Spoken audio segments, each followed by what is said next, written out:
So it's approaching 6 p.m. your time. What's you're in Yeah, the yeah, middle of summer, beautiful in Colorado? yeah, and actually, unusually warm. Like we're above 90, which rarely happens here. Okay.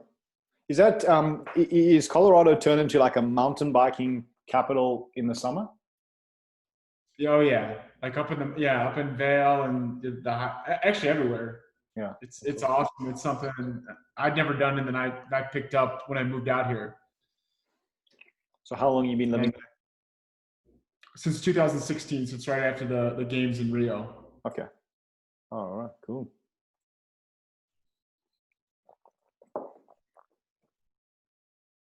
We'll give it about 2 more minutes. Still people coming in.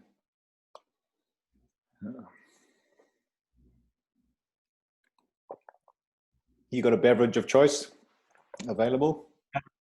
Right now, just water. Right, we're good right now. Just water. Got to keep hydrated. That's what they say. I hope none of the attendees have a beverage of choice at 10 o'clock. No, it's 11, right? So, Yeah, 10 o'clock in the morning. Yeah, looking at some of these names, I'm thinking they would have.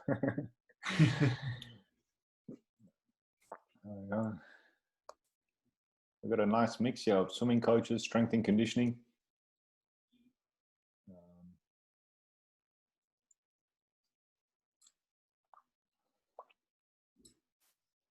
All right, 20 participants. Got 45 more seconds and then we'll kick off.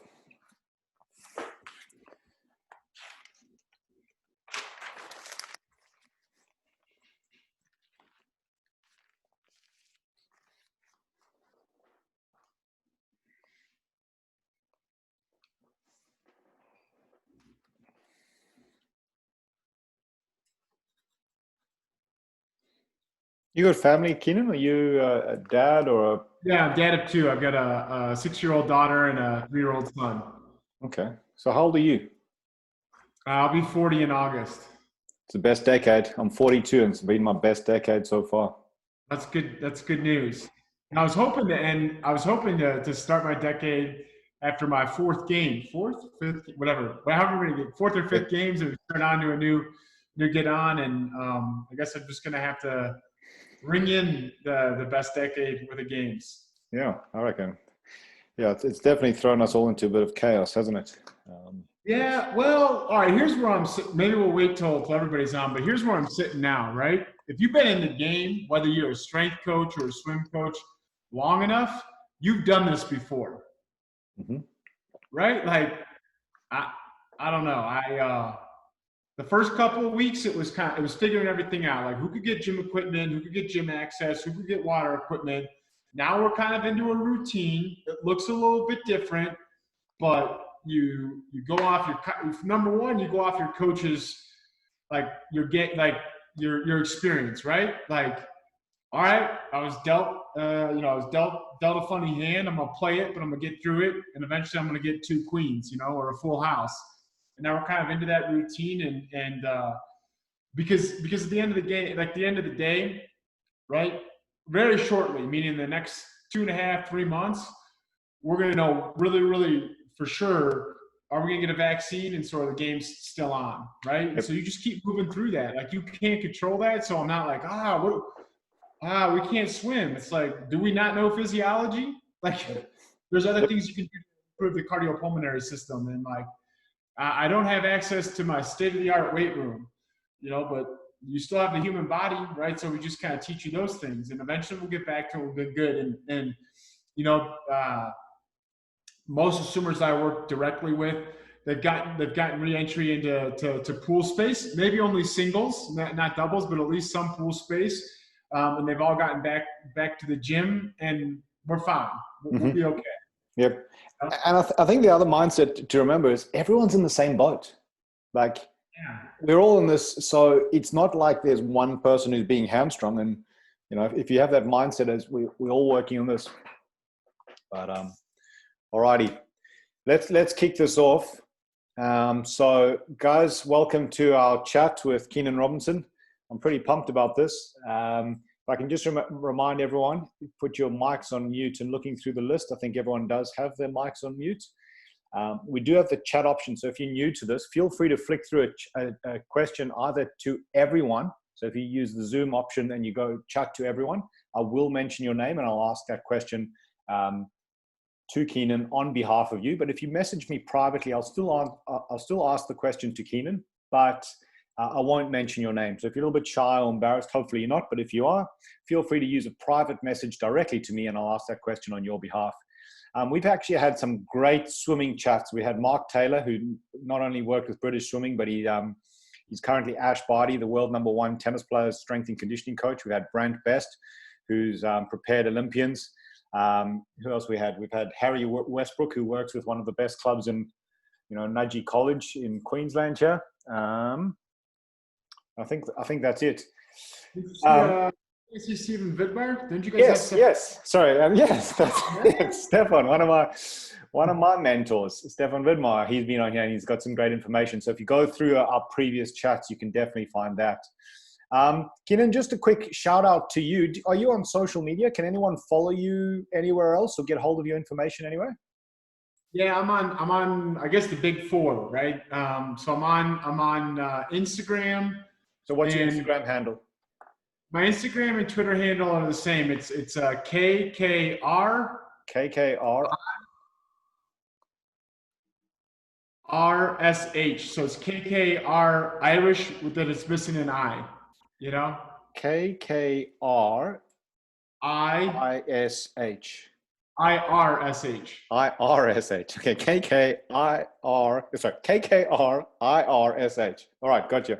So if anyone wants to follow Keegan on Twitter and Instagram, and what are the others? Facebook? Facebook is, obviously it's my name, and same with LinkedIn. So I would say this. Twitter is where I share the most kind of opinion and where I retweet a lot of stuff in the industry. LinkedIn, I try and keep it completely professional in terms of peer-reviewed journal articles or links to professional discussions. Instagram, I keep private. It's just mostly pictures of me and my two kids. And then, Facebook is a hodgepodge of everything. Okay. Awesome. All right, cool. So if anyone wants to take up further conversation with you, they can go there. Now, let's get started. So tell us a little bit about you. I know you were you did an internship in baseball with the San Francisco Giants. Tell us a bit about those early days. And also, can you just give us a bit of a definition of what an athletic trainer does? Sure, that's an easy one. It's like the physio in Australia. Very, very similar roles, very similar rules, very similar educational curriculum, the way you go through it to become certified. I think to become a certified physio in Australia, you just have to take the Australian board of exam, then you're licensed there. Very, very similar to athletic training. Okay, so it's more on the rehab and diagnostic side of things. Exactly. And so in the United States, akin to Australia, so you guys have the Australian Strength and Conditioning Association, ASCA. Mm-hmm. We have the National Strength and Conditioning Association. Yep. So you have to sit for a board exam, and then very, very similar. Okay. So I have both those credentials. All right. And you studied athletic training at college? Yeah. So it's kind of funny.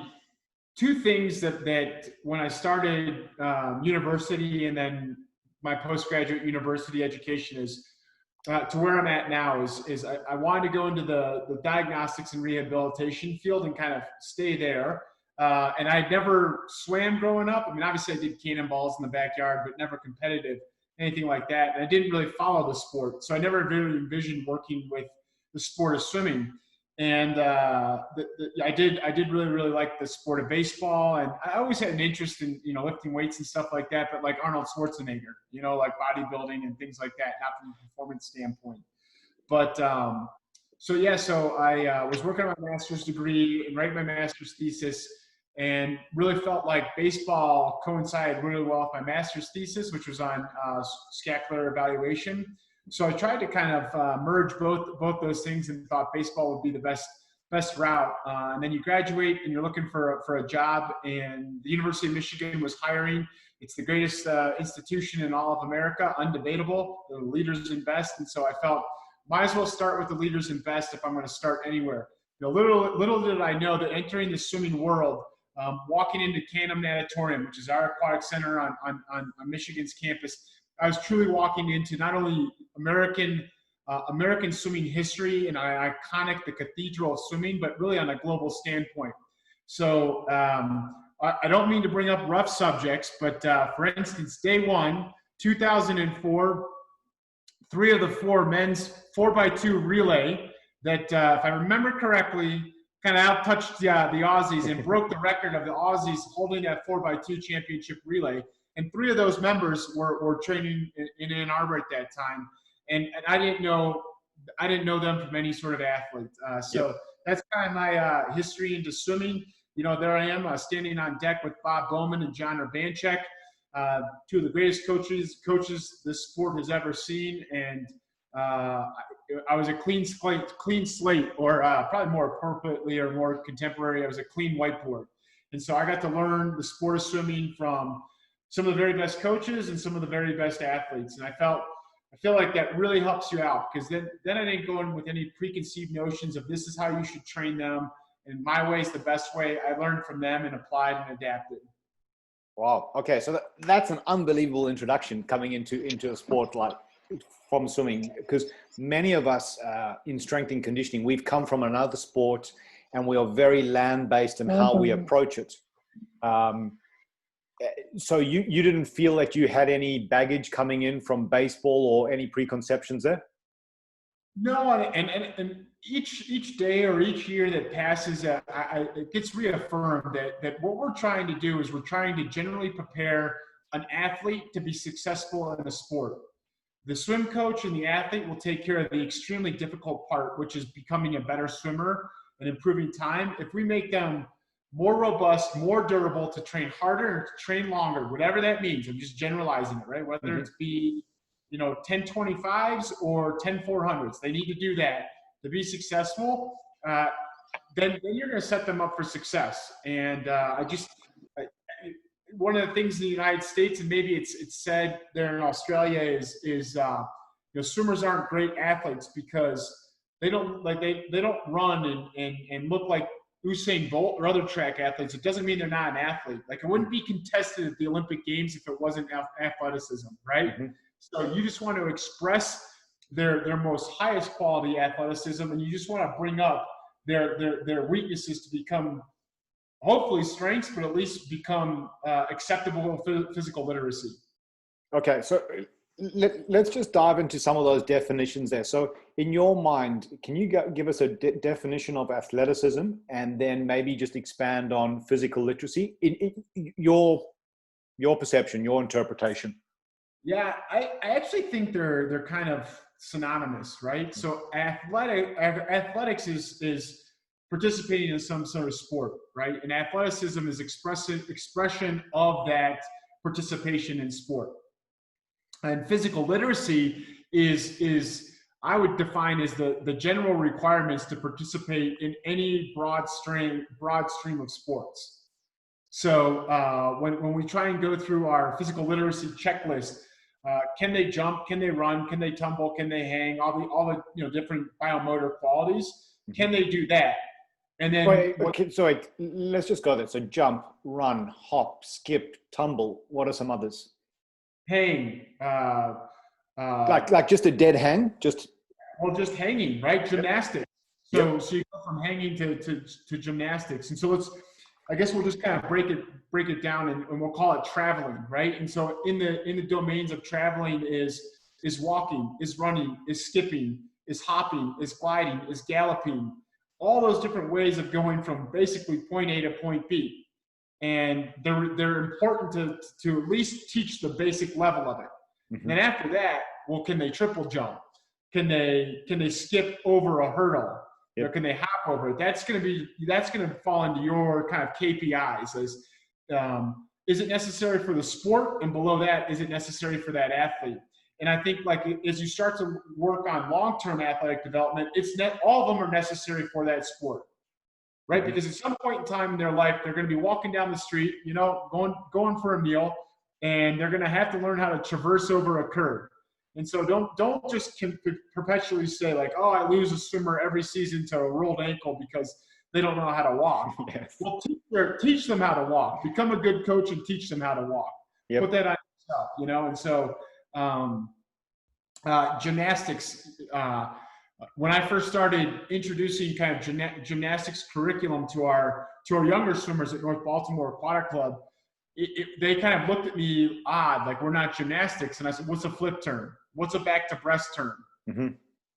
It's just different. Like it's the same concept. It's just going to be done in a different environment. Yep. Okay. So that explains the athleticism and the physical literacy. I want to get talking about your time with Michael Phelps, but before we get there, let's bring it back to at what stages are you introducing this gymnastics and this physical literacy? You know, when you were preparing an athlete for the Olympics, is that still a fundamental part of their program? Is it a small percentage of their program? Is it kind of eliminated and now you're just preparing them for a specific event? How does that sort of work? Yeah, look, I mean, it kind of depends. In the optimal world, if I'm working with them when they're a senior age swimmer, so we would consider that maybe 16 years of age on up. Mm-hmm. Hopefully, if I didn't get to work with them before that they were taught that. Yep. But odds are they weren't. And then it's like, okay, are they a 26-year-old swimmer? And I just started working with them 3 years ago, and the goal is Tokyo. Mm-hmm. I'm going to introduce components of gymnastics, but when you're looking at your quadrennial plan, so for the next 3 years, how do we get to Tokyo in the best fashion? That may only consist of 5% of what we do. Mm-hmm. Okay. So in an ideal world, what are our 12-year-olds doing? What are our 14-year-olds doing, 16-year-olds? And as they sort of progress up there, how are you balancing that kind of program? Yeah, okay, so you sit down and you start writing your program from both the tip of, like, so we'll call it the Christmas tree, right? Like at the very tip, you know, here's our U.S. Olympians. And at the bottom, that's every registered swimmer in the United States swimming. And so at the top, what are the things that when they're done, by the time they are done in the weight room, so in Tokyo, they're not going to lift anymore, they may do some body weight stuff. What are the things that you want them to be proficient at? You know, what does that look like? And then at the bottom, you go through a physical literacy paradigm. And you say, what are these components that these kids need to be taught so that when they get here to the top, there's no missing pieces. Mm-hmm. And then you just you'll fill in the blanks throughout that. And so when you realize this, like when they're at this level, unless they're a freak, they're not going to be here within 4 years. So understand you got time. Yep. And so that's like the term that's thrown out, you know, the long-term athletic development and physical literacy. It's like you have to know the premise, and sure, we have to know the textbook, the clinical rationale behind that. But then you got to adapt it to your own setting, your own sport population. By setting means you may be at a facility that doesn't have the equipment necessary to do all the externally loaded aspects of physical literacy, but humans have survived for years and years and years without extensive, very expensive sport training facilities, right? Yep. It's called a playground. At the younger age, it's called a playground. Take them out there and make them a better athlete. Yep. Now, so basically, I like that paradigm. So at the bottom of the paradigm, that they're being exposed to a whole bunch of stimuli, and then as they sort of earn the right, they're getting more specific with the planning. Tell me your thoughts, or how do you balance physical literacy, long-term athlete development, and then people wanting a sports or a swimming specific, or maybe even an event specific program? Where do you start saying, hey, I think it needs to be a bit more sport or event specific? And what are some of your criteria you might use? Pretty easy. You want sport specific? Then you find out what Dennis did with Hackey when he was swimming. There's your sport specificity. That'll give you the best distance swimmer this world has ever seen in the sport. Yep. I'll make sure that Hackey stays healthy for the duration of his career. And that's what the dry land in the weight room looks like. That's how I answer it now. Like, nothing I do can replicate the nuances of swimming an efficient 400 freestyle or 1500 freestyle. Nothing that I do in the weight room can replicate the nuances of the way John Stevens swam the 200 butterfly and the way Michael Phelps swam the 200 butterfly. All we can do is to make their joints and their body more healthy and more resilient. So I stick to the general physical preparation, and the swim coach manages the sports specificity. Oh, okay.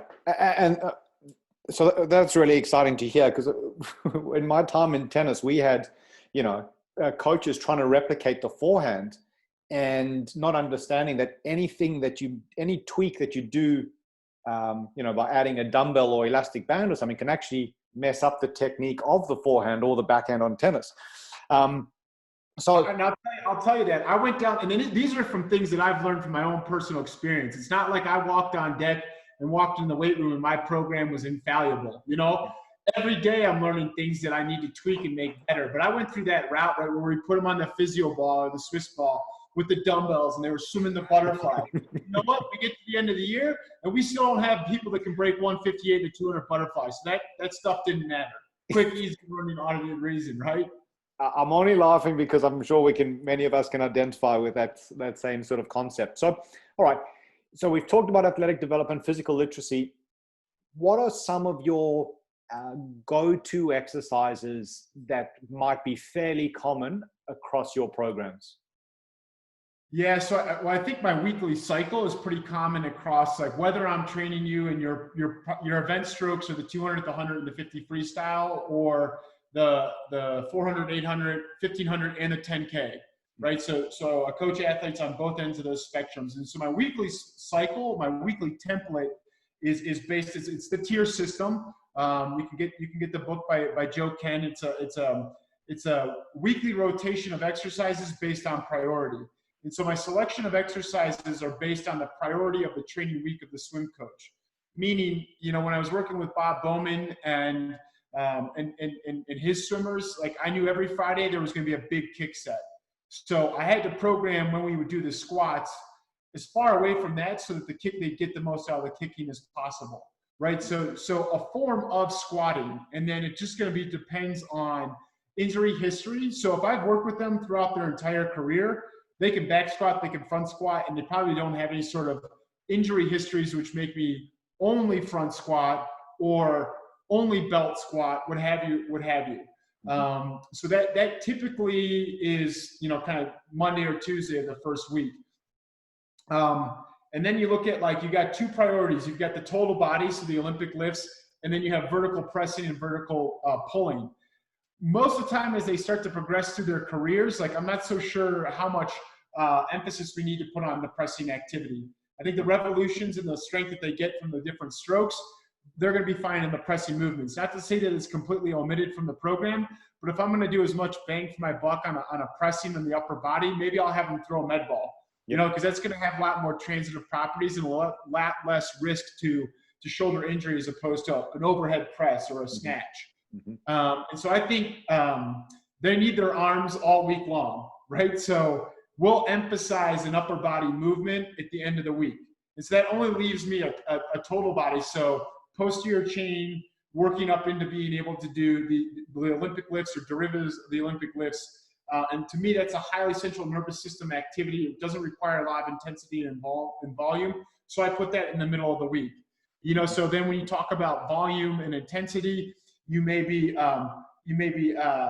rather high, moderate to high on early on in the week, moderate to low, the second session of the week, and then low. Whatever you got left at the end of the week is what you got left, and we'll just take it for what it is.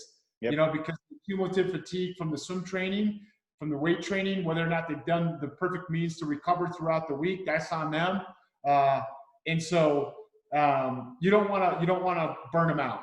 So just what you can get as a strength coach. That's what I believe. Okay, so I'm interested in your thoughts on the Olympic lifting, because there is conjecture. There's variety of opinion on here. Some people say, hey, it's really important. You look at the dive, you look at the turn, you look at the total body movement, you look at coordination.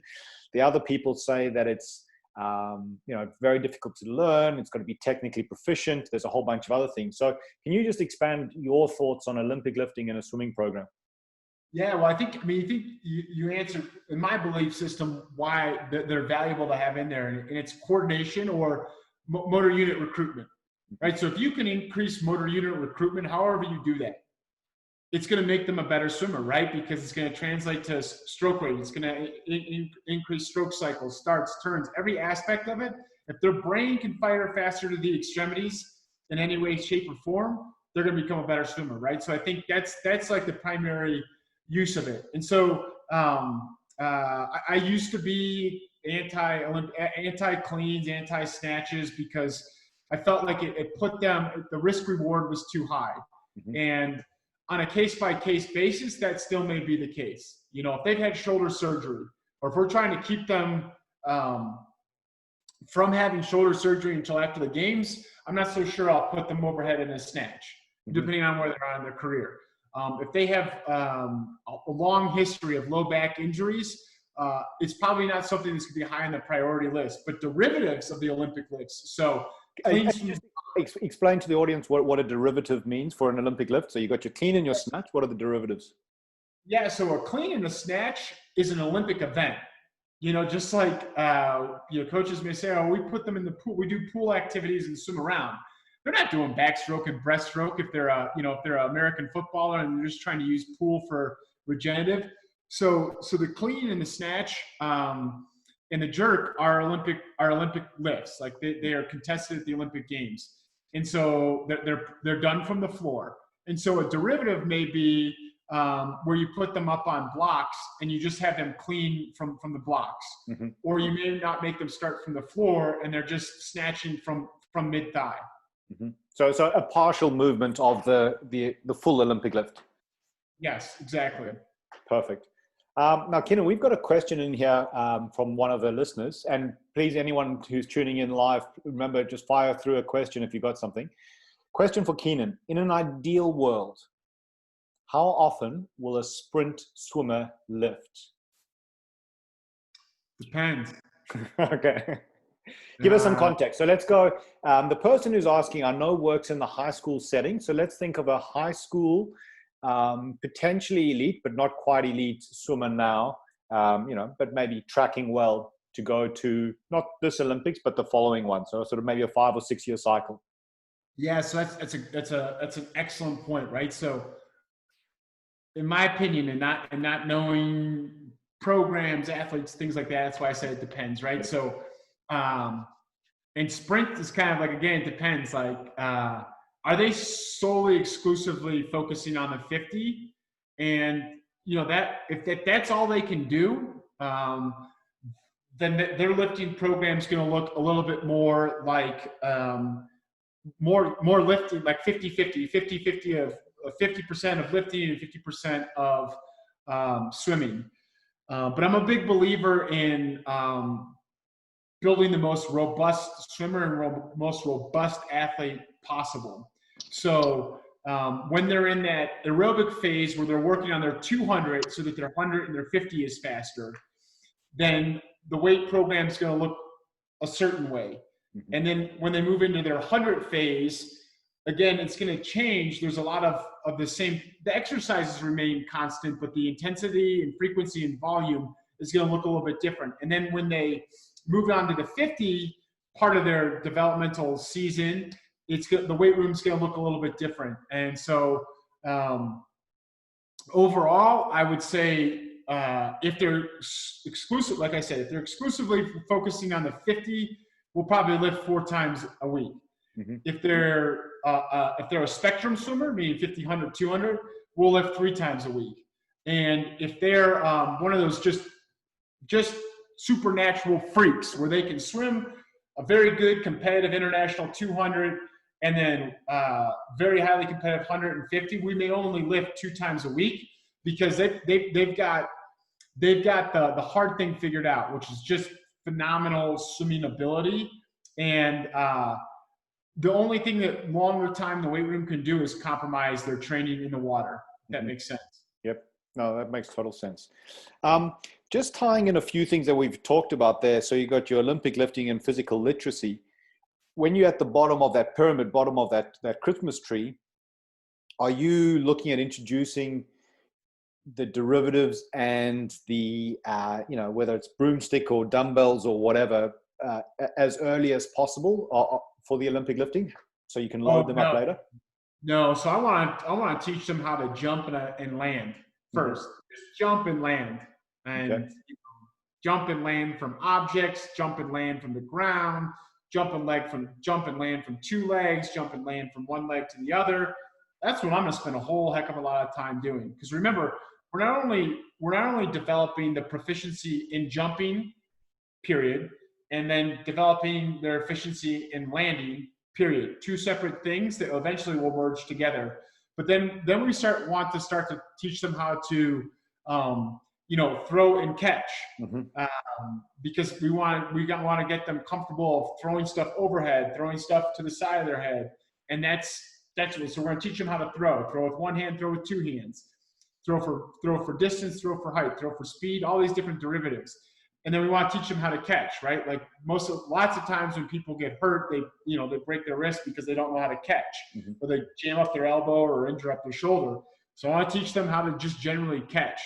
And again, that's like a very, very step process. We won't introduce something that looks like the derivatives probably until they're 15 or 16 years of age. And that's if they had gotten all the things I just discussed before they got to 16. And so that's kind of where I say, like, it depends on where I start to work with them. Yep. Right? So if they weren't taught to throw and catch and they walk into our program, perfect example. We had this tremendous, I think she was 15 or 16 at the time, had already competed on the world championship level in the 10K. Came to our program and I said, okay, what have you done for weights and dryland in the past? Oh, like the standard stuff, running, med ball work. And so I said, okay, we start off and we're doing med ball chest passes, and her partner throws her the med ball to her chest and she backs out of the way and the ball goes past her. So she's got the hard part down, swimming, very, very good at swimming. Yep.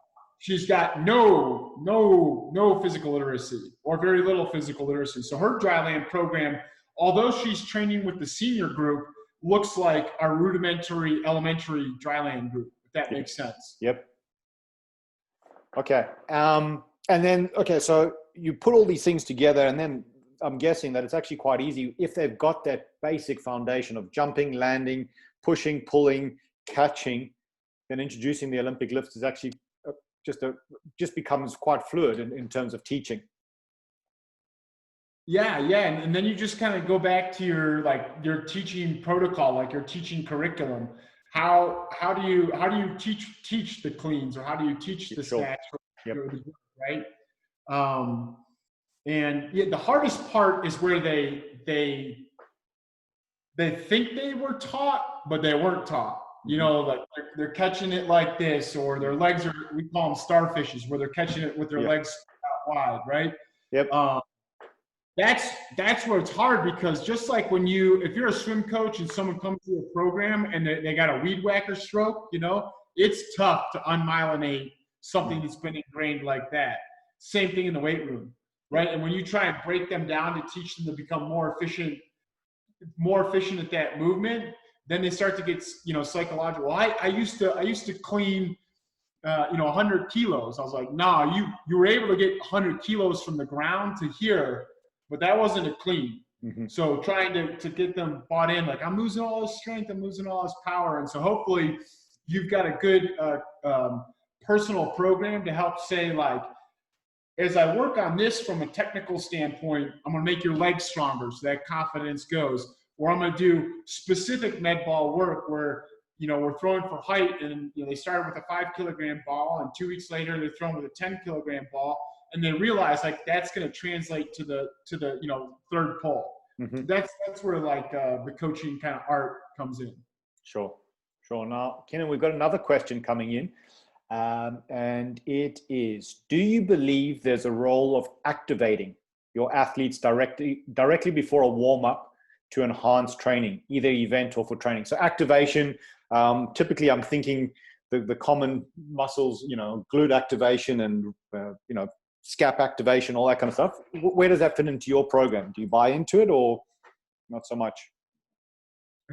That depends. Okay, so I think it can be broken into two worlds. Like activation for the swim session, I would hope that's why you do a warm up in the water, right? Like, and it's an 800 mixer where you mix up the 4 different strokes. You got some kicking going on in there. You got some pull work, and then you got some skills and drills, right? That's the best dynamic activation you can get for the swimmer.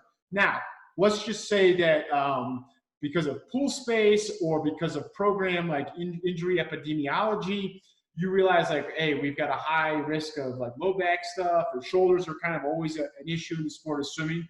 I'm okay doing some stuff that I would call probably more like, I don't even call it preventative or maintenance work. I just call it like necessary, right? Like, why did all of a sudden like strengthening in an eccentric manner the muscles of the rotator cuff become preventative or maintenance, but a squat is a squat. It's training.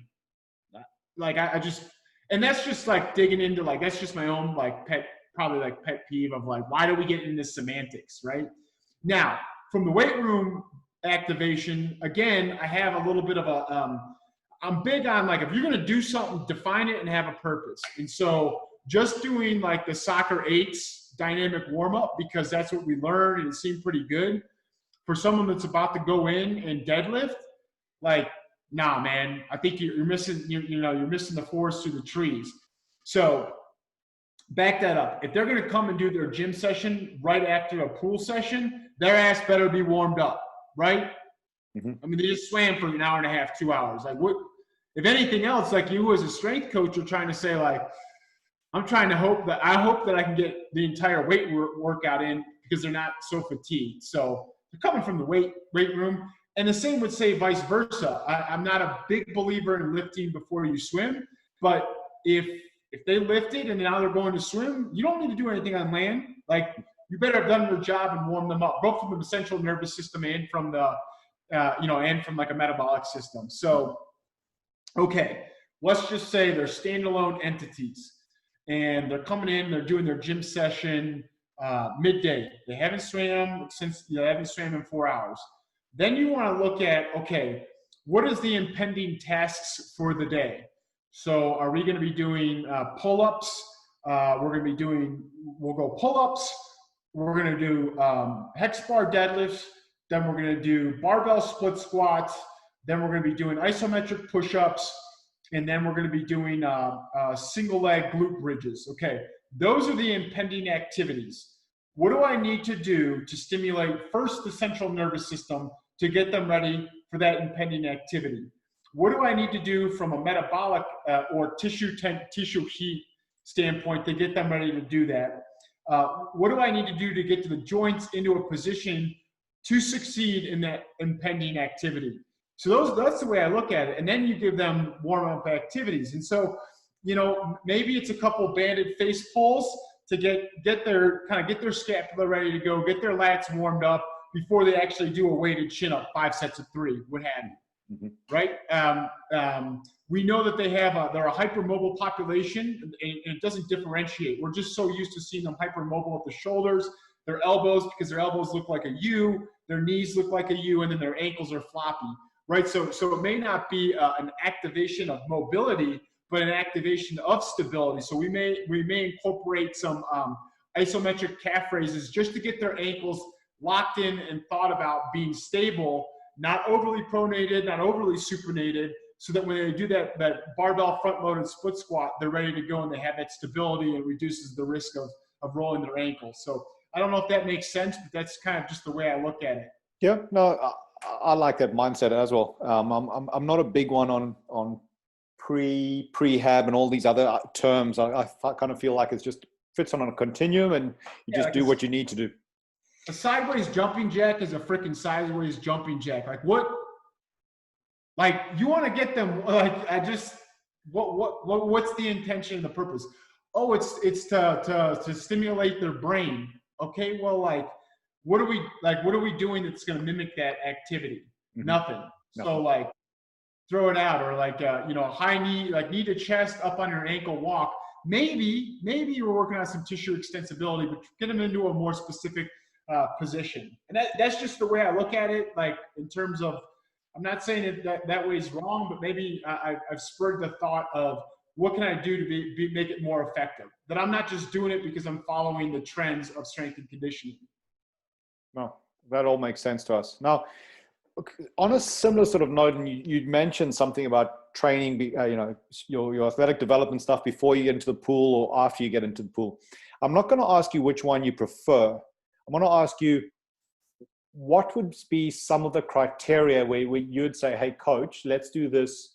Let's do my workout before they get in the pool, and other ones, another set of circumstances where it'd say, no, let's do it afterwards. Okay, so we'll start from an optimal scenario response. In an optimal scenario response, the lifting always occurs after the swimming.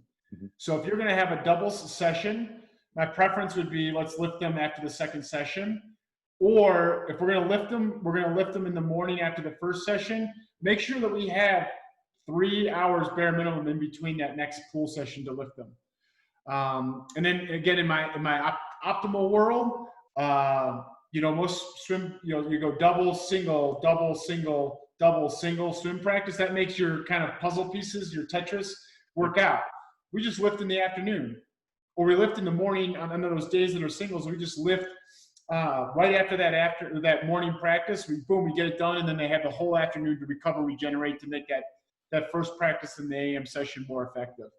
But I get that that's optimal scenarios. If not, you have to work with the constructs and the confines of the program, the facility you're at. I think it's less and less important as they get younger and younger of whether they lift before, they lift after. I think once you start looking at the younger age, when you're implementing the lifting, is what days are you going to take into high precedence stroke technique? And I get it. Every practice, every session, our eyes are on every athlete, and we're improving their stroke technique. But there's practices where it's less and less important.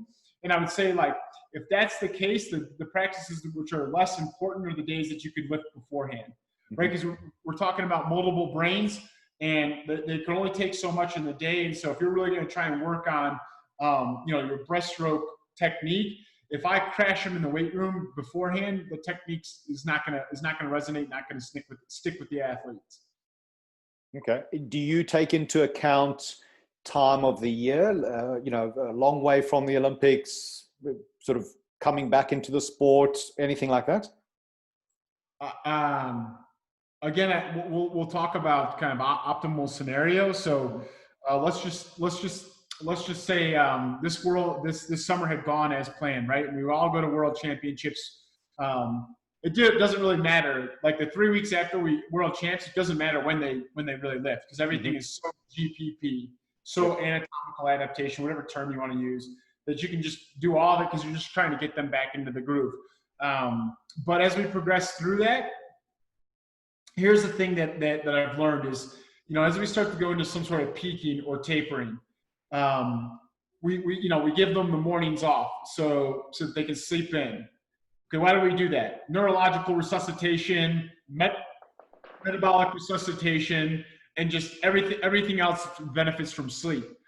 So if that's the goal, then where I lift them whether time of day kind of doesn't really matter, but what I give them to optimize those sleep. We know that once your central nervous system goes, your sleep recovery is dead, right? So just because like a young strength coach for me would be like, oh, they're losing a whole swimming session 3 times a week because we're letting them sleep in.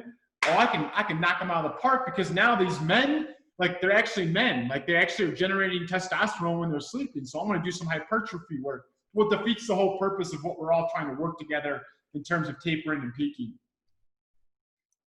I want to explore that tapering a little bit more, but before that, and I actually want to explore that hypertrophy thing as well. So we're going to come to those 2 questions. But before that, we've talked about athletic development. We've talked about junior and senior. In terms of the LAN program, the athletic development program, what differences might you program when it comes to very generically male versus female? sets, reps, exercises, anything there? They're human beings in my world. Like I've learned that, man. They're human beings. I think once they start to get into their adult lifestyle, meaning really understanding the endocrine and hormonal system is important because that's when they do become men and women. And again, I've rarely seen the most optimal world, right, where we can get 9.5 hours of sleep. So the facility that you train at will allow you to get in later in the morning.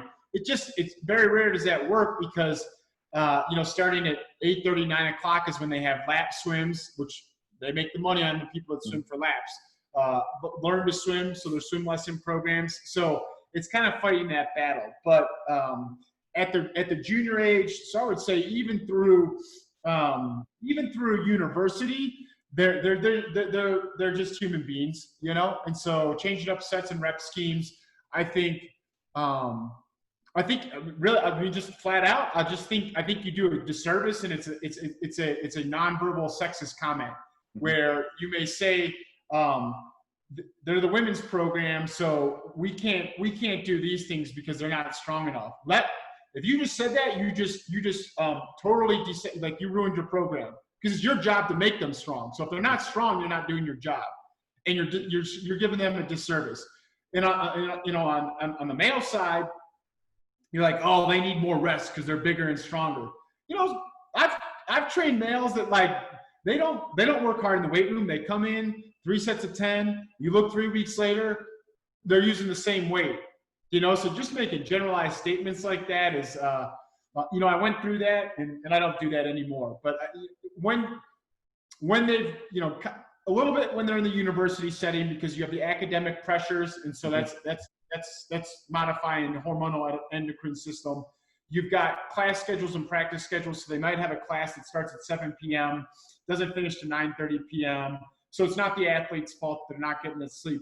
On an individual basis, if we could make that more effective on each case, then I would taper it. Once they've exhausted their NC2A eligibility, in my opinion, and for the athletes that I've worked directly with on a day-to-day basis, once they've exhausted their NC2A eligibility, they're going to find a way to get that 8.5 bare minimum sleep, right? So if it means they're going to bed, and I'm not kidding you, I work with a world-class butterflyer, and they're in bed at 7:30.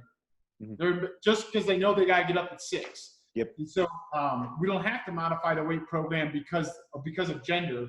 We may have to modify it just because of circumstances. Gotcha. Now, coming back to that tapering stuff, what are some of the criteria that you might say, hey, this person's going to lift way deeper into the taper. This person we can pull up a little bit earlier. This person will keep lifting, but we'll modify it to make it either more explosive or strength-based or whatever the case. What are some of the things that you are thinking about coming into that taper period? Again, I'm going to say it depends. And so what I say now is everybody's going to move up until 2 to 3 days before the competition starts. So everybody's going to move. Now, how fast they move, how externally loaded they're going to move, how long they're going to move for, they're your variables, right? And I think once you read Inigo Mojika's writings on tapering and peaking, and then you reread it 3 or 4 more times because you've gone through a couple seasonal plans, you've gone through a couple microcycles, then it's going to really resonate. But I'm going to bring that back real quick because for some reason, and maybe it's not as much in Australia, but in America, for some reason, periodization and tapering and peaking for some reason is like, oh, that doesn't exist. And then what are we doing? We're just kind of like showing up, throwing some things out there, and hopefully they win an Olympic medal. Like that doesn't resonate with me. So I think it's very, very important to start at the basics and understand the science and physiology behind seasonal planning, periodization, and tapering and peaking because they all coincide. And then after that, it's working with your athletes and working with your coaches. From a strength coach perspective, I need to know what the swim coach's plan and intentions are of when they're going to reduce intensity and volume, right? Basic periodization, basic tapering. Then I need to talk to the athlete and say, hey, we've been lifting for a while now, a couple months. What shuts you down? What do you still take a lot of value at from a physical standpoint and from a mental standpoint, right? Because I may say like at this point in time, they've been doing a lot of buckets, a lot of parachute work, a lot of resistive cord work in the water. Like they got enough tension in their arms. I don't think we need to do much. Mm-hmm. But you may have an athlete come to you and say, like, I still need to do chin-ups. Mm-hmm. I need to do some. And learning from past experiences, you can't just say, okay, do pull-ups and don't give them an arbitrary set number scheme. What's the analogy I just read? It was a Dan Path analogy, like be an inch short of the finish line instead of a mile over the finish line. You know, so, you know what I mean? So maybe say like, all right, we're going to start 3 weeks out. We're going to, on days that we're doing chin-ups, we're going to go 9 reps, and I think we should go 3 by 3. And they may do the first set of 3, boom, I feel poppy. Second set of 3, they're like, I feel after rep 2, I don't feel as poppy. Okay, drop off, and we're going to finish with 4 sets of 1. Mm-hmm. And that's where you start to adapt and apply, and that's going to change day to day, right? Yeah, based on fatigue and how they're feeling on that day, motivation, all that kind of stuff. You have your blueprint, but your blueprint was drawn in pencil, so you can go through and erase it and work with it that way. And I think that's very important. I'm looking at this list that we've got on here. We've got 30 or almost 40 coaches on here. For some of the younger ones, I think what Keenan's really saying there is awesome. Is you've got your plan, but you've got to be able to tweak it and read the situation. I think that's where the experience and your coach's eye, hey, wait a second, there's not that explosiveness there. There's not that zip, zip, zip. It's a bit slow. So let's tweak it around and not stick to it because it was something that we planned 3 weeks ago. So Keenan, then the other one that you mentioned is hypertrophy. With regards to that, where does that fit in for your swimmers? You know, a lot of us, especially in football codes, we add 5 kgs or 10 pounds onto a football player. Most of the time, especially a developmental one, we're probably going to improve their performance. You know, they're bigger, can take a bit more contact and stuff. Swimming, you've got a lot more in terms of resistance and the profile in the water. What are some of your thoughts on hypertrophy for a young athlete? Is it a goal? Is it something that you try hide away from? Are there times where it might actually be very important? It's always a goal, but in the sport of swimming, because they're training so much and they're training so frequently, the hormonal system is directly impacted, and so your set and rep scheme and your intensity loading may look such that it's hypertrophy, like Tudor Bampa classification hypertrophy, or any one of our textbooks. I'm not here to debate that, right? Yep. And then you're like, man, we just did this for 4 weeks and there's still string beans. What the heck's going on? And it's not anything that the athlete's doing wrong or that you're doing wrong. It's just they don't work. They work together. They don't work together. But one of the things that I heard, it doesn't really exist anymore, at least in the United States, is that if they lift, they'll get too bulky.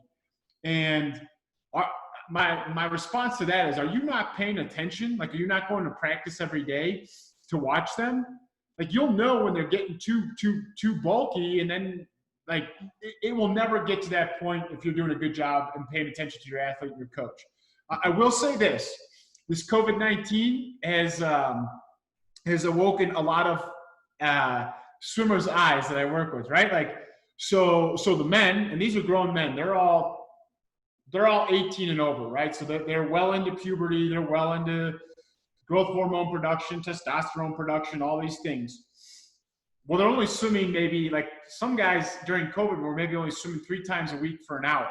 But they weren't missing any gym, any lifting session, and they start getting pretty jacked up, and then they start to have beards, and they start to have chest hair, and they're like, what's going on? And I was like, welcome to what, like, in America, right? Like, welcome to what all the baseball players and Lance Armstrong were doing. This is what's called legal doping. Like, you're actually giving your body an opportunity to function the way a human body was supposed to function. And like, it's not a bad thing. It's just something that I know I have to consider, is like they put on some bulk. And my anticipation is, one, I'll just reduce the volume, the intensity in the weight room as they start to get back into normal swimming. And then the normal swimming is going to take care of it. Yep. But if I keep trying to fight, keep trying to fight, and the same thing goes, on the female side of things. Like, some of them they were bicycling more, and doing it with intention and purpose. So some days for distance, and some days for kind of interval training. But all at the same time lifting, and then maybe swimming 3 times a week. And now their gym shorts don't fit, or their blue jeans don't fit because their legs are so big. And again, it's if we stayed on that plan, it would become a detriment to their program. But knowing that at some point in time, we're going to get back to a normal swimming training cycle, and I can modify those things from the weight cycle, I'm not too concerned. I look at that as kind of free money in the physical development bank, right? What you put in is what you can take out. And we just got some nice stimulus checks by being able to put it in.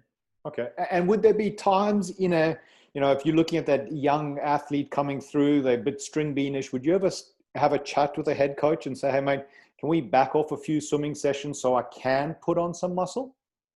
Yeah, good luck on winning that argument as a strength. Have you tried to have that conversation?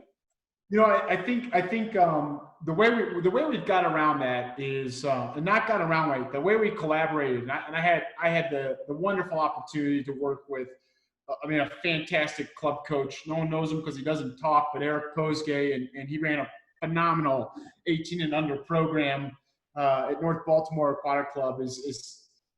He was going to get his volume, so I just had to find another way to get on some mass and girth. And I think when we looked at it, is what are strategies that can maximize their fueling. And so knowing that they're going to swim for an hour and 45 minutes with him, and then they're going to come to the weight room and they're going to do 45 minutes with me, like, what are they getting into their bodies in between, getting out of the water and coming down to the weight room? And then what type of strategies are they going to have in the weight room leaving? And it doesn't need to be hard, right? Mm-hmm. It's like quality, quantity, timing. Yep. So, if they bring a Big Mac, you guys know what McDonald's is, right? Yeah. They bring a Big Mac and a Diet Cola for in between the pool and in the weight room, and then they leave with a Dunkin' Donut. Like, probably not the best quality, and it's not going to refuel. But it's just not. Let's not make it a bigger. Let's not make it a bigger object than it actually is. And I think the sleep thing is where we've kind of made the most progress, where we look, the younger population, the only time we could get pool time is from 5:30 to 7:30. And, the discussion point is beyond like their mass, beyond their hypertrophy, their overall progression in swimming is, we don't need to eradicate morning swims all the time, but maybe we go through a small 3-week microcycle where we're just swimming singles and we're just doing it in the afternoon. And we realize like the aerobic capacity will be slightly impacted by that, but the overall development of the swimmer, so from a neurological system, from an endocrine, hormonal, musculoskeletal, all these different systems, they're going to benefit from it. So it certainly can't hurt them too much. Mm-hmm. And if you did your job during the previous couple microcycles and developing their aerobic system, they'll be okay. That'll be good. All right, cool. Now let's talk specifically Michael Phelps. Can you just tell us a little bit about how you got involved with working with him and then those early, maybe few days, weeks, months where you're still building a relationship and trying to get buy-in from him?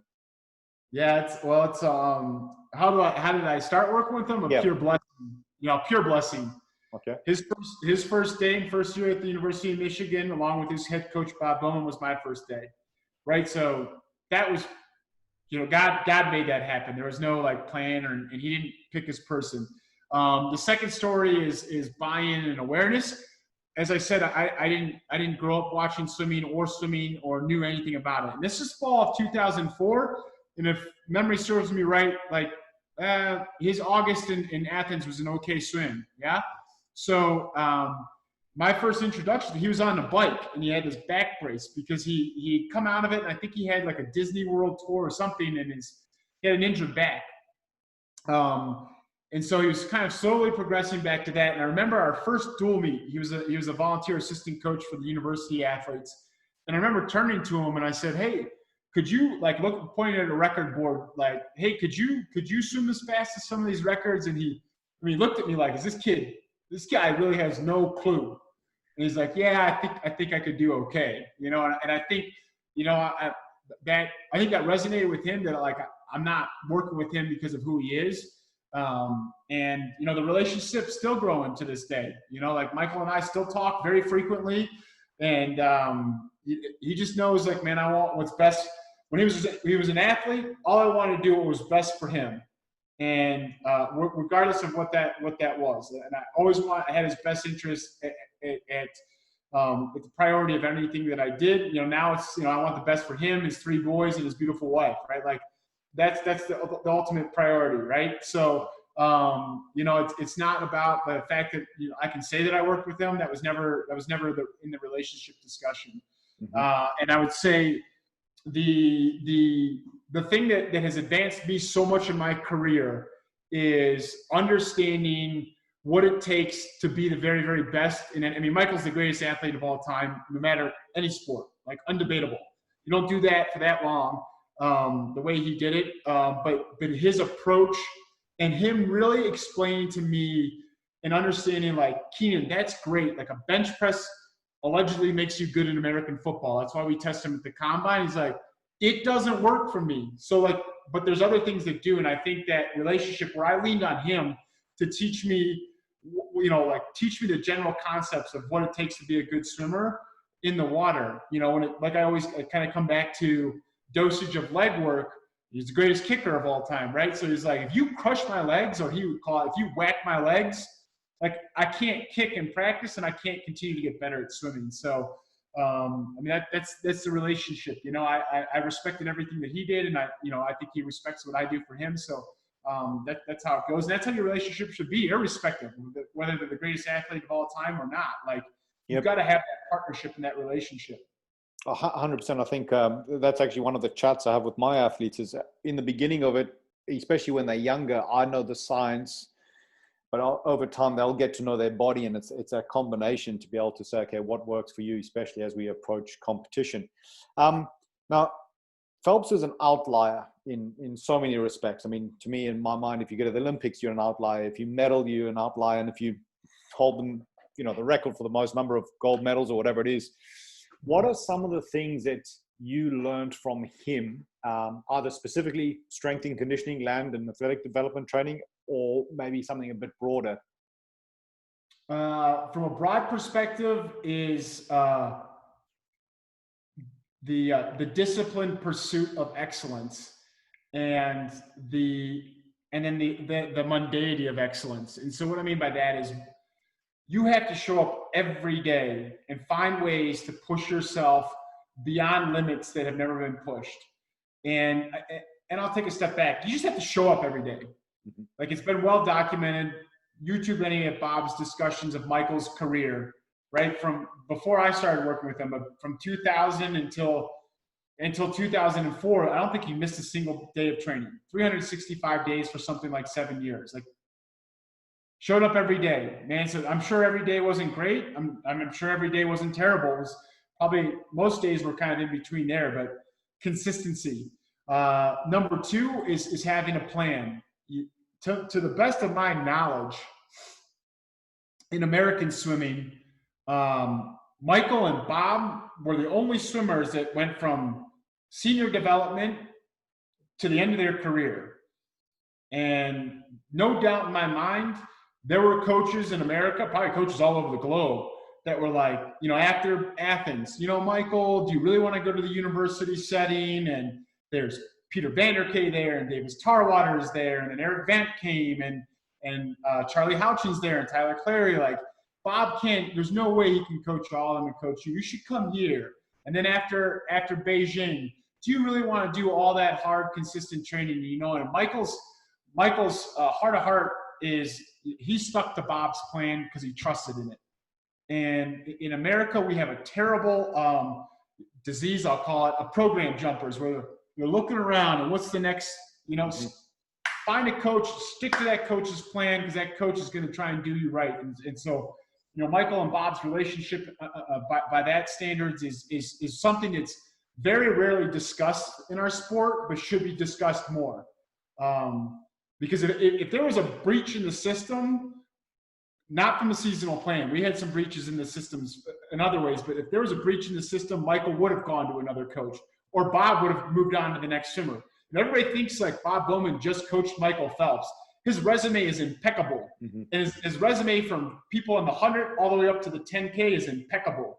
Bob can coach swimmers and can coach them to the highest level. So if either one of them felt like it wasn't beneficial or mutually beneficial, they would have parted ways a long time ago. So that's the second thing. And, you know, it's more of a, what I've seen from Michael when he came out of, you know, when he had to go into therapy after that DUI in 2014, 15, what I saw in terms of the change of a human being and who he is as a man now, is what I like. I tell people this now, like the way he is as a father and as a husband is what resonates with me more than any race he's ever had. Like he came out of that and changed, and he didn't, you know, he had 2 paths. He could have not changed, but he did. And then the way he focused and committed, because think about it, that was January of 2015. The Olympic Games are a year and a half away. He could have just said, like, I'm going to focus just on the 200 IM and that's it. Like, he still said, I want to go down as the greatest Olympian. And the way he approached it, his consistency to training, his ability to not, like, check every box when it came to, like I said, like training, weight room training, sleeping, blood chemistry, understanding the benefits of high altitude training. Like, he spoke, he was a keynote speaker at the American College of Sports Medicine in 2017. And, you know, not at the level that us PhDs and masters and geeks, but like you get him up there and he is a human walking, living textbook. He can tell you, you do these things, you can become the greatest athlete of all time. Yeah, that's interesting. That's fantastic buy-in there. We got a question coming in from Barry. So specifically, what did you do in the gym with regard to Michael's legs, you know, to keep them fresh? What tweaks did you make to the program? Yeah, his program has probably, and from the legs, his program and his legs is probably the hardest, just off the top of my head, it's one of the hardest things I've had to manage when it comes to weight room and swimming. So I didn't really fully understand this concept until he got older and older. So even post Beijing, because he got older, right? So now, like, the stimulus implied takes a little bit longer to come back from. And so that's where I say, like, I come in for the week and I have a certain amount of intensity and a certain amount of repetitions, like to the T, that we would count them out, of leg movements in the weight room that I would anticipate applying. And then communicating with him and communicating with Bob, right? Because if he was off, man, Bob would light my ass up, right? He would say, like, well, we had this good active rest set, but somebody whacked him in the weight room. Well, that wasn't anybody else, you know? It wasn't Allison Schmidt that whacked him in the weight room, you know? So I knew exactly what he meant. So understanding that, I'm always going to err on the side of caution with the weights. But I think, you know, so you come in and you have you got to know what your intent is, right? So are you looking at starting strength? Are you looking at speed strength in terms of velocity of the bar movement? And so then you hit your intensity. And then for me, like, utilization of the Prelipin charts was so beneficial, right? Because they have their optimal range, right? So your optimal range may be 14 reps that day, but it could be as low as 11. And so you come in and I said, like, hopefully we hit 14, but if we don't, that's okay. Like, the stimulus implied was what intuitively I knew he was in a certain range that was beneficial, and he knew. He would talk about it. But it wasn't as I try to make it out to be like, oh, we had it down pat, man. It just, you know, he could have it could have been the aggregation of 4 impressive, phenomenal weeks of training, and then on an easy day of swimming, his legs kind of gave out. And so then it's like, if it's on an easy day like that, then it's like, he doesn't even need to do leg work in the weight room. He needs to be in the cold tub. He needs to be in the Normatec, what have you, to get these things to come back. And so I think that's again, we come back to, like, super important to have that communication with the coach or with the athlete. You know your program, you know your intent, but it's got to be modifiable.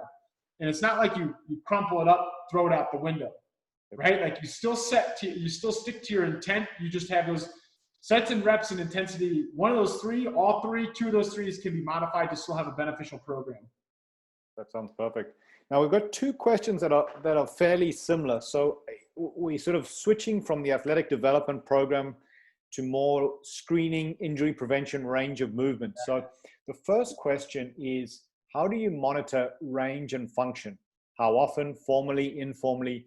What are some of the key ranges for your swimming? So, like maybe some thoracic rotation or anything like that.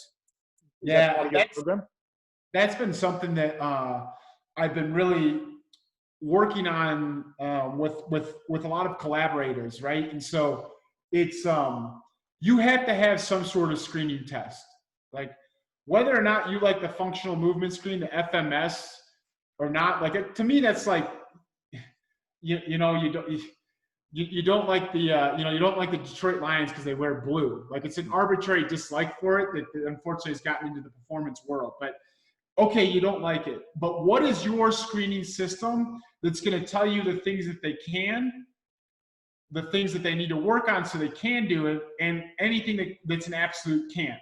Mm-hmm. And for me, like there's a great parallel between the FMS and there's a great and a true orthopedic screen. So being a physio or an athletic trainer, there's testing that I'm going to do at the shoulder joint, at the thoracic joint, at the low back, at the hips, the knees, and the ankle. That's going to say, like, does their body have any abnormality, right? Like, is there something going on in their hip that I need to be extremely aware of, because that's just how they've developed, or that's how God built them. Then there's the kind of movement or sport specificity screen of, like you would say, thoracic rotation, that I need to see, like, do I see restrictions pop up in the individual, in our team, and in the sport population as a whole that I need to be aware of, that at certain points in time throughout the year, I'm going to be more in tune to testing or reassessing. And it doesn't need to be this huge, long, comprehensive thing, right? Like the swim coach, the athlete might say, like, yeah, I'm having some difficulty. I just don't feel like I'm getting over recovering as well as I need to do. And that's when you go through both your orthopedic and you go through your movement analysis, and then you write out your seasonal plan. Like October 12th, 3 swimmers came to me with shoulder issues. Okay, I better realize, like, somewhere around the end of September, October, I reassess. Mm-hmm. Right? Yep. So you said, so the shoulder, you're looking at internal, external rotation? Okay. Anything specific? So we look at internal and external rotation, and then we lay them supine, so looking straight up on a table, and we look at overhead flexion. Mm-hmm. Then we look at overhead flexion with their elbow, so a little bit difference between shoulder range of motion and shoulder range of motion that's limited by the triceps and the latissimus dorsi. We're going to look at scapular evaluation, so upward rotation, dyskinesis. It's either yes or no. Okay, like so it's movement quality. Yeah, it either moves good or it doesn't move good. Yep. And that's straight from the words of Dr. Kibler and Dr. Ewell, who I think are the most published shoulder researchers when it comes to scapular dyskinesis. So no longer like medial winging or inferior angle winging, what have you. And then we're going to put them standing up against the wall, and we're going to measure distance from the wall to the tip of the acromion. Mm-hmm. So that's a good way to assess that. Back that up, I talked about forward flexion, and the reason why we have them lay on the table is we have them lay on the table with the legs bent, so that eliminates whether or not it's a compensation at the lumbar region, and it's truly the musculature around the shoulder joint. Mm-hmm. We're going to look at basic cervical range of motion. I wish I had a better assessment of cervical stability. For some reason in this country, we've seen a lot more uptick in cervical disorders. I think a lot of it has to do with the overusage of snorkels. And then just like you atrophy and you have weak core strength, remember, this is part of the core. This is part of the spine, the human spine. So if you don't train these, they become atrophied and become weak. I think there's something to that. I just don't have the answer yet. Okay. So that's kind of the cervical spine, thoracic rotation. again, a quadruped position with rotation, as well as half kneeling position with rotation. I just think in our population, it's necessary to kind of eliminate a false positive. The quadruped position, which is kind of how we were taught early on when thoracic rotation was being taught. And it makes a lot of sense in baseballs, and it makes a lot of sense in golfers. But when we put them in the half kneeling position and have them go this way, it unlocks the hip joint to try and see, is it a thoracic restriction or is it a lumbar restriction? And so do you do, in the half kneeling position, do you do both legs and compare, or you just pick one? Well, no, it's opposites, right? Yeah, gotcha. Yep. Yeah. Then kind of moving down, going through a full hip screen. So I think, if you're a physio or you want to talk to your physio, if I'm going through a hip screen, we're looking at hip internal and external rotation. We're going to do a hip scour test to make sure that we eliminate any sort of femoral acetabular potential disorders. Thomas test? Then, what's that? You do the Thomas test? Thomas test for hip flexor tightness. Yep. And looking to try and isolate as a TFL, hip flexor, or quadriceps, right? So we're going to do that. Moving your way down to the knee, I think, so because it's at the knee joint, we'll do the Faber test, right? So where they go into the figure 4 flexion, abduction, external rotation to measure from the tibial tubercle down to the table. Again, that's something that's up chain. It's going to be checking the hip joint. I think now that knee injuries occur because of a dysfunction above or below the knee. Yep. So you could do an anterior drawer, and you could do a Lockman's, all those things, but I think I don't think it really serves you all that well. And then we're just going to go through total ankle range of motion. It's to no surprise, but the greater amount of total ankle range of motion is, the better kicker you are, the better swimmer. So that's kind of like your basic fundamental orthopedic exam. We're also going to do. Sorry, Keenan, if I can just stop you there. So, especially for your, in your current position, when we haven't even talked about this, your USA swimming position as director of medical science and sports science, how often are you expecting your high school swimmers to do something like that? It's a good question. I wish we did a better job in this country of capturing data throughout their developmental career. Because unless they're on the national team and unless they come to Colorado Springs and give us time, we can't go through that screen. Yep. So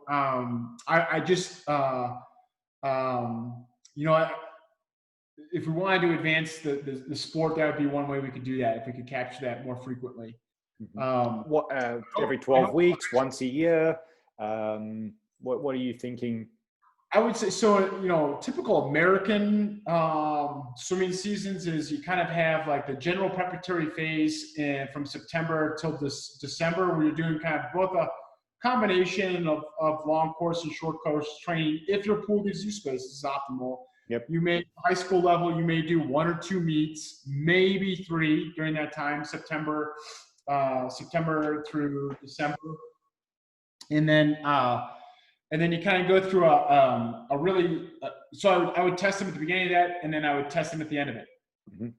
Does generalized training, both long course and short course, have any implications to the way the body moves after a 3-month block? And then we kind of go through this December into February and maybe March season, where we're a little bit more focused somewhat on the short course season, because that's when you're gonna hit our like short course yards meets at the end of February or March. And so again, like that's going to be, short course, whether it's meters or yards, the implication that has on the types and the ways you train. Sometimes your stroke can get shortened because you're not lengthening as much. So again, like these are just things that we assume, these are things that we've observed, these are not things that we know. And so if we had more data to collect that would be very, very valuable. And then you kind of go from March till August in your long course training, your long course competition, and what can that tell you? So I think those would be points in times where I would do that. Beginning of the season, somewhere around December, somewhere around late February, early March, and then so 4 times. So, and that, roughly that's every sort of 12 weeks or 3 months or something like that. Just keep an eye on things, and then that feeds back into your athletic development program, your swimming, and all that kind of stuff. Yeah. Okay. Awesome. Now, I do have one question. This is just purely for interest. Can you tell us any of Michael's gym numbers? Max chin-ups, max weight, what did he squat? Just as a ballpark figure. Well, I know, like from a pull-up standpoint, at his prime, both weighted and unweighted, there's no one better than him. There was a point in time in his, like, in the lead up to Rio where, like, if I said, Michael, I need you to do 30 straight strict pull-ups or the terrorist win, he could do that any day of the week at any time. He was just that good at upper body muscular endurance. And on the same way, like from a weighted chin-up standpoint, I think he got up to 50 kilos. So 2 of the red plates attached to him. That sounds about right. From the gym standpoint, I always tell these people, from the gym standpoint, if you guys kind of remember, Grant came out and trained with us from November of 2015 through like mid-December of 2015. He told a story of Ian Thorpe being able to squat, I think 300 pounds. It was either 300 or 400 pounds. And Michael turned to me and he's like, do you think I could do that? I was like, you can do whatever you want. Like, you're that good of an athlete. I just don't know if it's going to compromise your swim. So I can't remember off the top of my head if it was 300 or 400 pounds. But whatever it was, Michael built up to that to make sure that he beat Ian even in that. Okay, that's interesting. Power clean, did Michael do power cleans? No. Because of his history of his low back, and just like his hypermobility, and it just became there became a point in time where it was like, if we could eliminate variables of any sort of how do I even say this? Like, so if his back was sore, rightfully so, he probably wouldn't want to do breaststroke or backstroke or butterfly. But Bob may have had that plan, and then it would become a confrontation between him and Bob. Like, I need you to do this. But really, it was because of the way I planned, right? So the potential for discomfort or pain, or worse yet, injury, at the risk of needing what he needed to do and swim, it just wasn't necessary. He would do like power pulls. He would do power pulls from the block. So he would do those kind of derivatives, but he never cleaned. Okay. Was there anything that he was surprisingly weak at? Like you thought, wait a second. No. Michael, if Michael had wanted to be like one of these guys, like that did the 50 and 100, and all they did was lift, and they can't, at the 42 meter mark, like they just die. If he wanted to train like that, Michael could have taken those events over. Okay. God bless that dude in so many ways, both as a person and physical, but like he was just ruthlessly strong. Yep. And I think a lot of it has to do with how innately aware he is of where his body is in space. I think like you could teach him a movement. He's a very good visual learner, right? So you give him your verbal cues. He'll execute it. He'll shoot a video. He'll ask if that looks right. You'll tell him like, no, you need to bring your hips up a little bit more, or you need to like tighten the lats a little bit more. And it clicks like that. Mm-hmm. And the only time he would forget it or he wouldn't implement it would be when he was so fatigued. But no, Michael, there was no weakness in Michael, okay. Mentally or physically. Awesome. We've got another question here. I'm guessing this would change depending on where in the season it is, and maybe even as he aged. But how many sessions per week of athletic development would he be doing, or land training would he be doing over his career? Yeah, that Michael and that group that he trained with, so Allison Schmidt, Chase Kalish, David Nolan,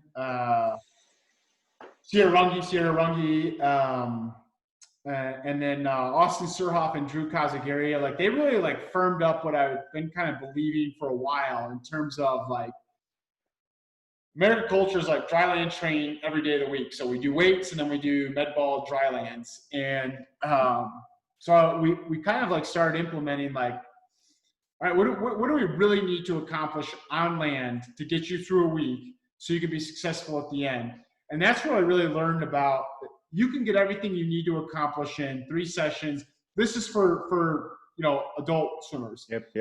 You can get everything you need to accomplish in 3 times a week at maximum an hour, right? So if you're going to be doing med ball work, like they don't need to be doing metabolic med ball work. So med ball circuits for 60 minutes. Like if they're not getting the metabolic work in the water, then we've failed them, right? Yep. Now, in some cases, like they would want to do some additional, like I said, they just feel good if we were in Arizona, right? It's sunny out. And so some of those guys would want to do a crunch series on their own. They don't need me to tell them how many sit-ups and V-ups they need to do. Like they can do that on their own. And then, Allison takes a tremendous amount of value in doing specifically focused metabolic work. So whether that's sleds, whether that's running the stadiums, there was this mountain called A Mountain, and running that for specific work to rest ratios. She took value in that. And so that would be in a 4th or 5th. But, once they get to, I would say even once they're at the collegiate level, 3 times a week is just fine. Perfect. Now, Keenan, I'm aware that we've taken up a lot of your time here, so we're going to wrap up soon. So anyone who's listening in, if you're going to ask a question, and I see Richard's asked some questions, and I think Brant's come through. I'm going to ask Keenan one more question, but if you guys just let me know through the chat option, if you want to ask him a question verbally, let me know, and I'll turn your mic off mute, and you can ask that question. So Keenan, last question directly from me. What would you tell a young Keenan Robinson? Man, I've had this reflection so many times. 39-year-old Keenan doesn't like 24, 25-year-old Keenan, and it's just development and maturation. I would say, never. Okay, from a I think you're asking me from a professional standpoint. Yep. But so from a professional standpoint, it's never miss an opportunity to learn from the swimmers and the coaches you're involved with. Never miss that opportunity, because you never know.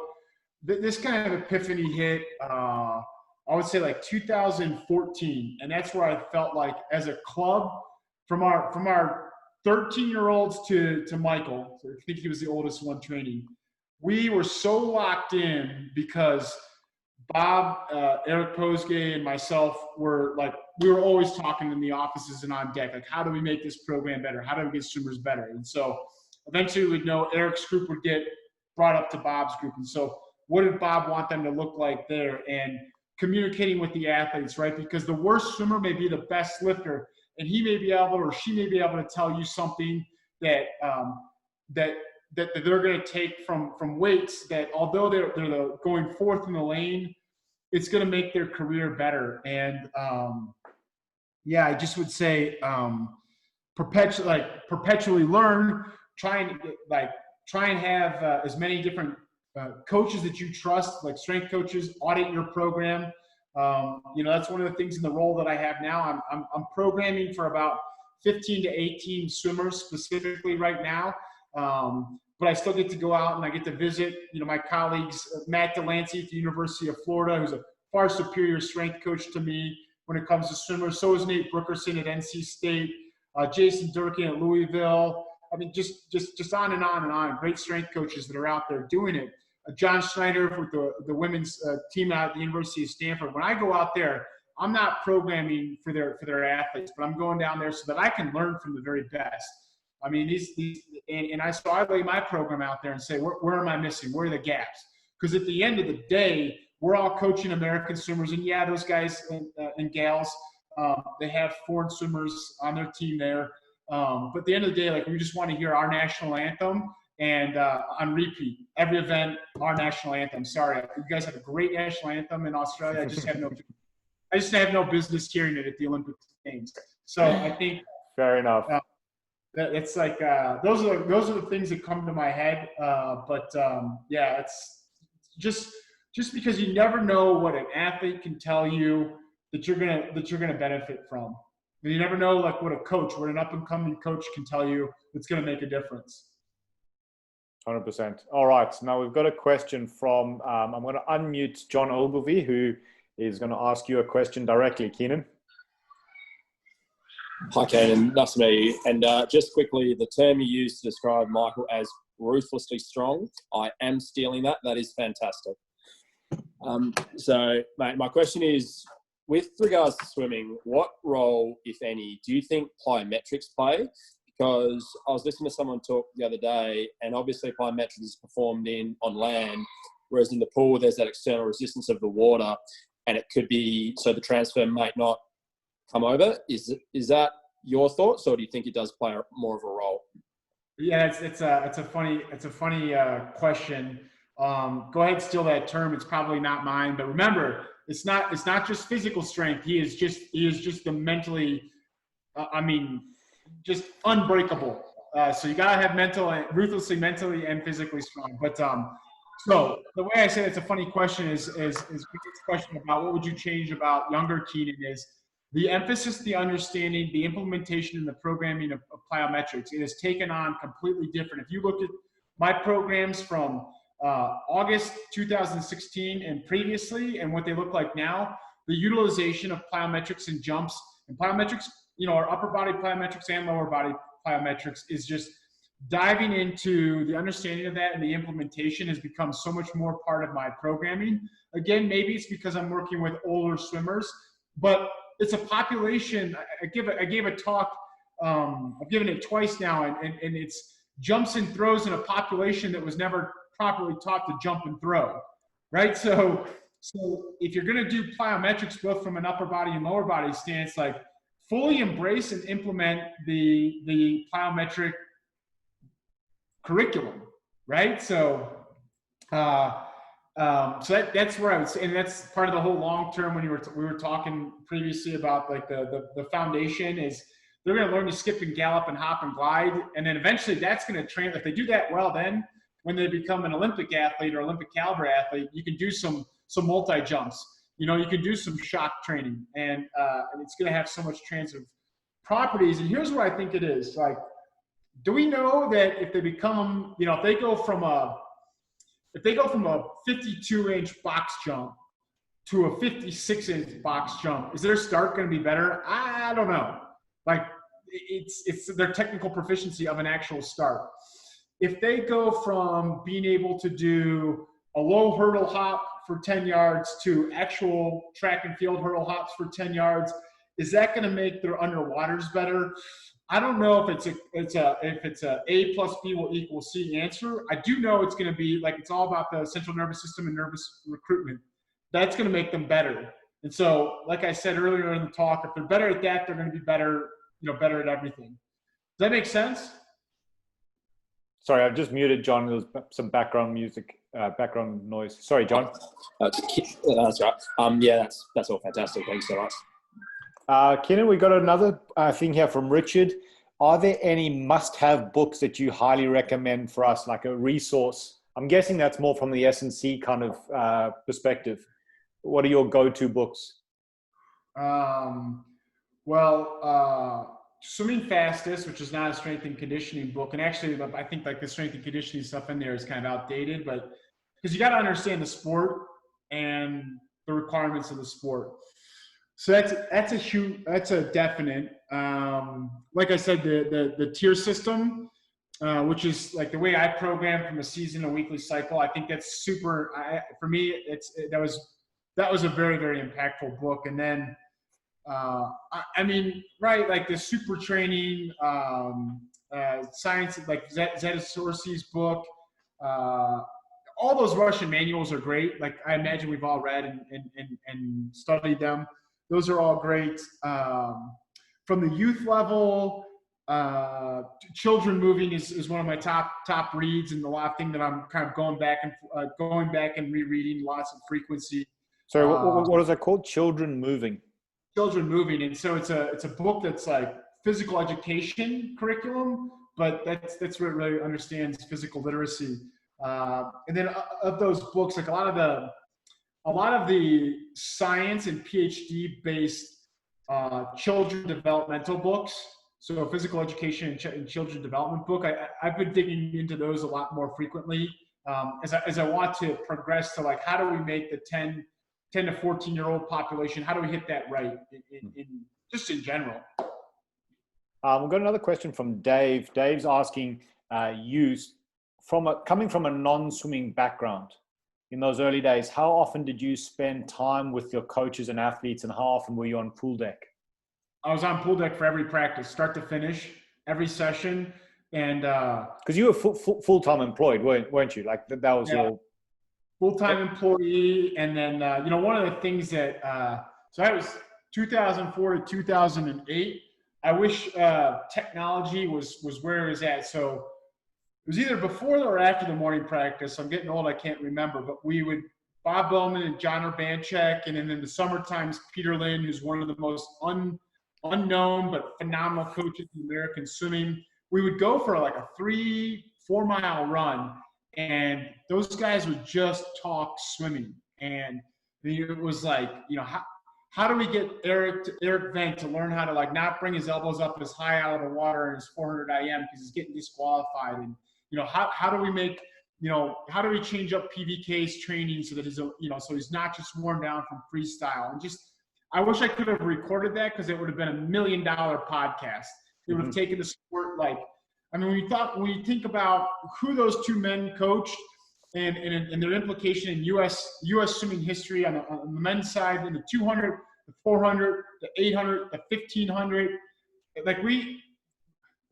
coaches needed to hear that. And I never was going to write a program, but that was the like impeccable amount of education. And one thing that I'll be of the many things that I'll be forever indebted and grateful to John and Bob is once I realized I was into it, I wanted to know this sport, and I wanted to be as best as I possibly could. As we would go to competitions and they would say, this is Eddie Reese, and any minute with Eddie Reese should be taken advantage of, right? Iconic. What he has done in the sport is iconic. Or they'd say, hey, this is Jack Bowerly, and again, iconic, but for a whole other different reason. And this is Frank Bush, and this is Mark Schubert. The opportunity to even just get 5 minutes with those guys. You either understand the sport better, you understand how to interact with the athletes better, or you understand what strength coaches need to do to get better. Those are the things that, I immersed myself. When I was in, I was in. It's actually one of the, it's a tough one because a lot of our programs can't afford a full-time strength and conditioning coach. So if you're paying someone per hour, the best spend is to pay for them to be in the gym for those 2 hours a week or whatever it is. And it's a tough one because I would love it to. Invite the swim coach to come up and hang out in the weight room so that they can see what you're doing. Yeah. And then, you don't need to be coaching in verbal cue, stay in your weight room, back, big belly, press, punch. There's going to be a point in time during that where, if they don't know how to do a tricep kickback, then you've failed them, right? So you're going to have a little bit of time there where you can say, hey, what are you working on, coach? And, that's going to resonate. And then maybe he takes you out for a cup of coffee, and that just elaborates the conversation. But invite them in so that you know that, you want them to have some ownership and part of your program. Perfect.